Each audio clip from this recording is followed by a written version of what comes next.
Delhi liquor కేసులో కీలక పరిణామాలు జరిగాయి. సీఎం కేజ్రీవాల్ కు మధ్యంతర బెయిల్ను ఈడీ వ్యతిరేకించింది. ఈ పిటిషన్పై సుప్రీంకోర్టు ఇవాళ తీర్పు ఇవ్వనుంది. ఇక కేజ్రీవాల్ ని నిందితుడిగా పేర్కొంటూ ఈడీ తొలి ఛార్జ్షీట్ ను ఇవాళ కోర్టులో సమర్పించనుంది. మరోవైపు కవిత బెయిల్ పిటిషన్పై ఢిల్లీ హైకోర్టులో ఇవాళ విచారణ జరగనుంది.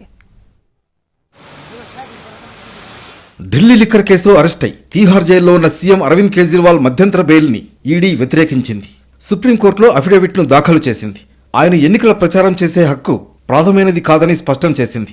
అలాగే రాజ్యాంగం కల్పించిన హక్కు కాదు, న్యాయపరమైన హక్కు కూడా కాదని ఈడీ తేల్చి చెప్పింది. ఎన్నికల ప్రచారంలో పాల్గొనడానికి ఏ రాజకీయ నాయకుడికి మధ్యంతర బెయిల్ మంజూరు చేసిన దాఖలాలైతే లేవని ఈడీ తన అఫిడవిట్లో పేర్కొంది. అదిగాక ఆయన ఎన్నికల బరిలో నిలిచిన అభ్యర్థి కూడా కాదని వివరించింది. ఇక కేసులో తొలి ఛార్జ్షీట్ని ఈడీ రూపొందించింది. కేజ్రీవాల్ను తొలిసారిగా నిందితుడిగా పేర్కొంది.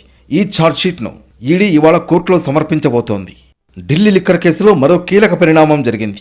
జ్యుడిషియల్ కస్టడీలో ఉన్న బీఆర్ఎస్ ఎమ్మెల్సీ కవితకు బెయిల్ దొరకడం కష్టమైపోయింది.